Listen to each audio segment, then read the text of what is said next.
Is your poor English holding you back from getting ahead in your job? Are you getting passed over for job promotions because you don't speak English fluently? In this video, I'm going to share 3 breakthrough techniques so that you can become a flawless, fluent English speaker. Now try saying that quickly. Flawless, fluent English speaker. I've helped thousands of people to become fluent English speakers in a very short time. True. And I can help you do it too. My name is Herbert Lee, and I'm a Canadian-born Chinese. And like you, I struggled for many years to master English fluency. Like you, I had challenges to become a fluent English speaker, because English is not my native language. I've been an English teacher for over 20 years, a presentation coach for over 35, but I've studied English my entire life, over 70 years. And for the past 20 years, I've taught my special breakthrough techniques to thousands of people. And that has helped them get to their own English breakthrough very quickly. Now I want to share these techniques with you. But you should know this. Because I was not trained as an English teacher, I developed my unique methods using my 40 years of Toastmasters experience, research in neuroscience, and advice from experts in areas outside of English teaching. So what I'm about to share with you may shatter some of your ideas about how to become a fluent English speaker. Here's what I mean. In traditional English classes, you focused on 4 basic skills: reading, writing, listening, and speaking. But if you want to become a fluent English communicator, you need a different skill set. You need to develop thinking, understanding, and expressing. When you develop all 3 skills, you will become a fluent English speaker. Now let me share these 3 breakthrough techniques with you. Thinking. To develop fluency, you need to think in English. Learn how to break the translation loop. I noticed that most, maybe all of my students use a technique called the translation loop. The translation loop is the one thing that is hurting a student's progress. Maybe it's hurting your progress. You need to get rid of the translation loop if you really want to have an English breakthrough. So, what is the translation loop? You hear a question in English, and then you put the question in your brain, and you think about it in your native language. Then you translate it from your native language into an answer. And then, from your native language, you finally translate it back into English, and then you give the answer. Well, unfortunately, the answer is usually not very fluent. So this is how we get terms like Fringlish for French speakers of English, Spanglish for Spanish speakers of English, and Chinglish for English speakers with a Chinese background. Because when you mix your own language with English, it does not sound fluent. It does not sound grammatically correct. And for sure, many people just won't understand you. To develop real fluency, you need to learn to think in English and get rid of the translation loop. Here are 3 things you can do to really eliminate the translation loop. Now, many of you probably own a dictionary. English French, English Spanish, English German, English Japanese, English Chinese. Because it's the easiest way to understand the words that you see or hear in English.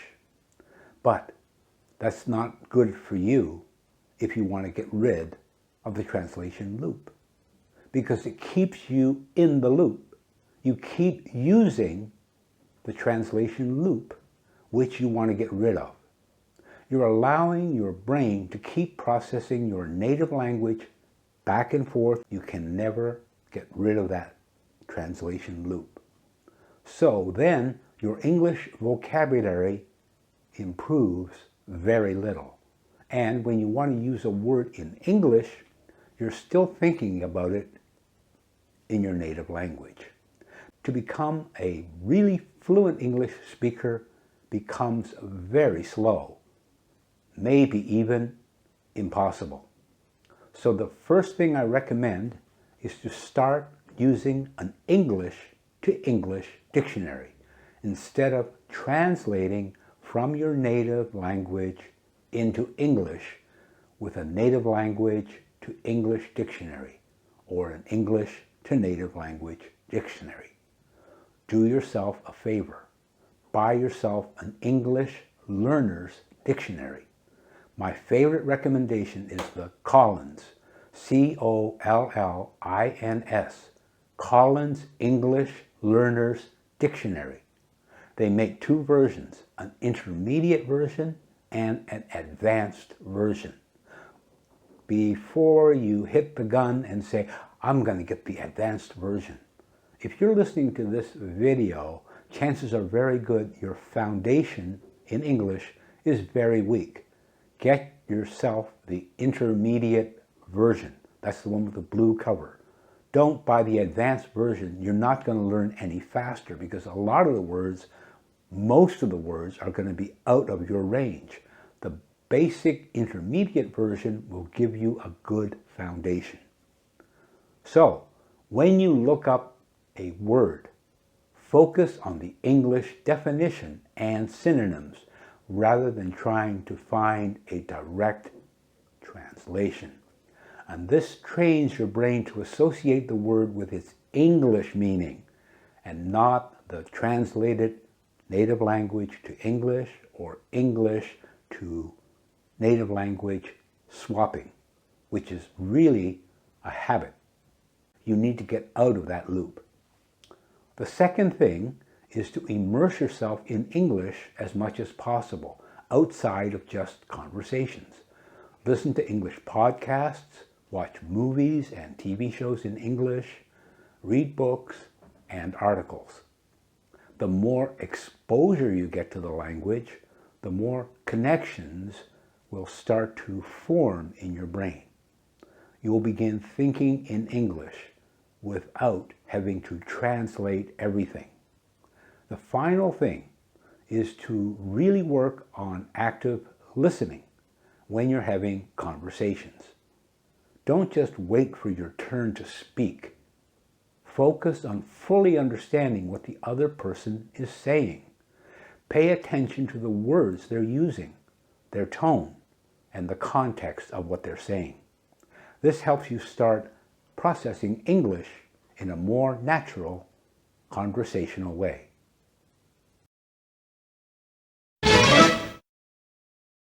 Now, let's move to breakthrough 2, which is understanding. To develop understanding, you need to develop active listening. It's been said, to be interesting, be interested. First, it's very important when you want to become a good listener that you need to be interested in what other people are saying. Don't just wait for your turn to speak. Focus on fully understanding the speaker's words, their tone, and overall message. Learn to listen sincerely from your heart. You really have to want to listen to what other people say and not become a yappy blabbermouth. A lot of my students have the problem of thinking that by speaking more, they will improve their speaking skills. Well, that's true to a degree, but speaking too much actually will hinder you from making progress. Active listening is a skill you need to master. But before I go ahead, let me ask you a question.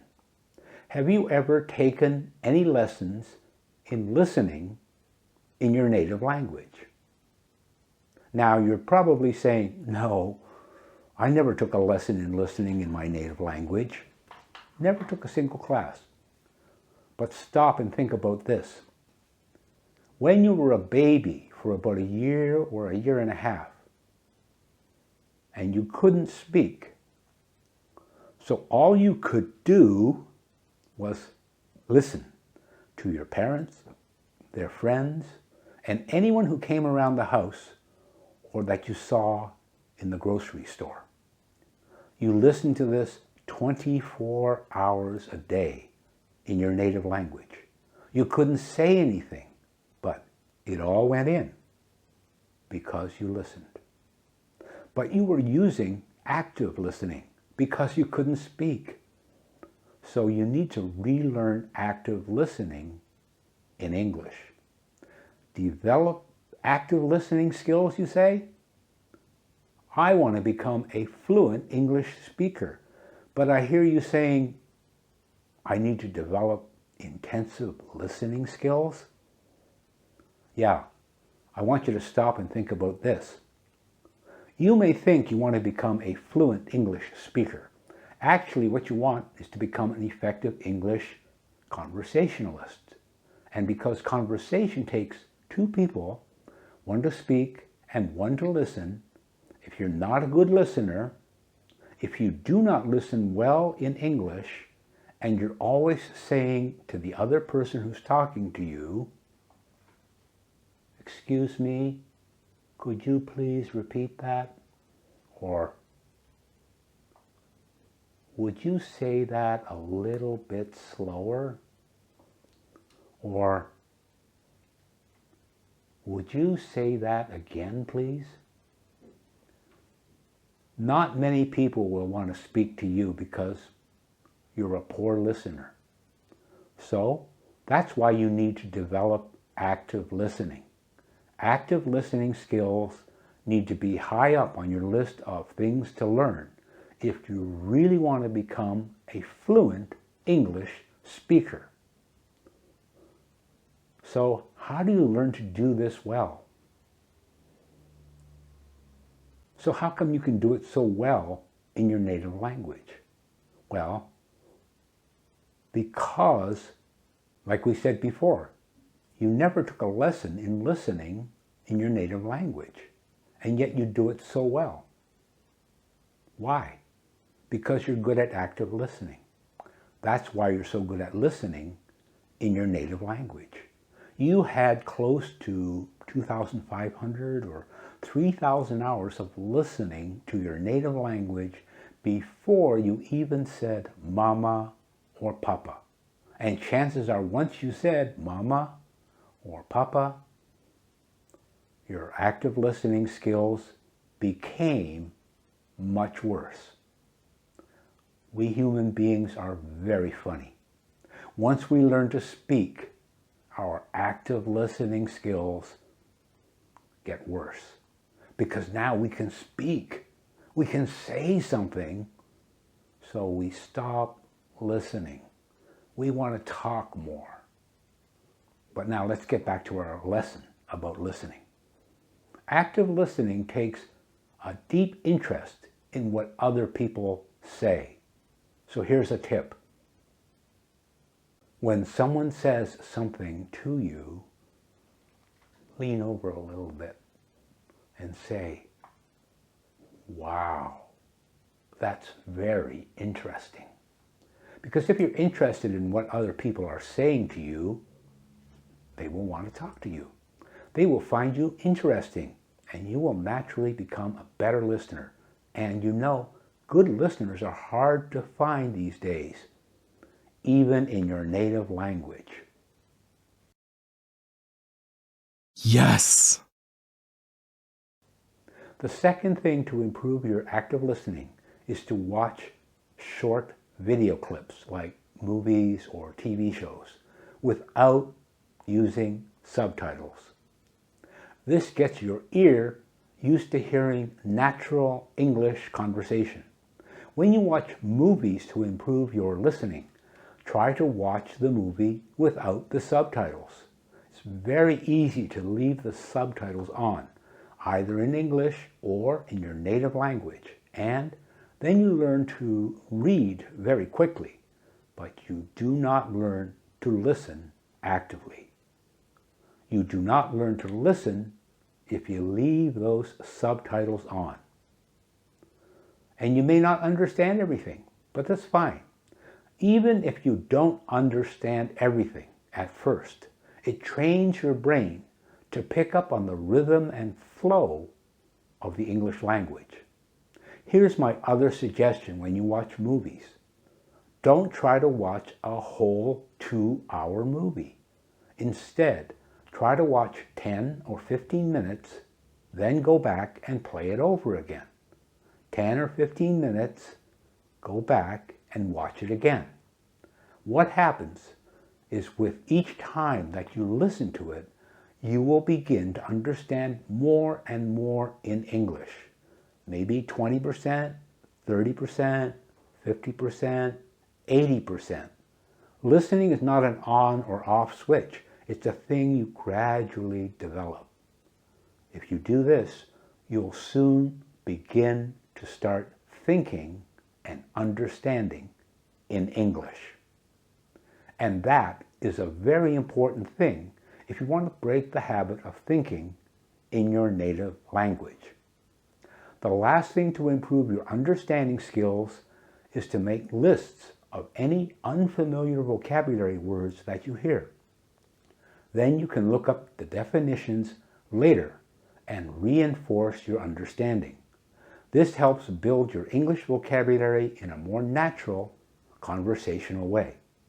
I'm going to expand on this idea when I get to breakthrough number 3. Yeah, you noticed, huh? All 3 breakthroughs are related. So one final point. Just remember, if you look at the word listen, L-I-S-T-E-N, and you mix the letters around, you get the word silent, which is S-I-L-E-N-T. To be a good listener, you need to be silent.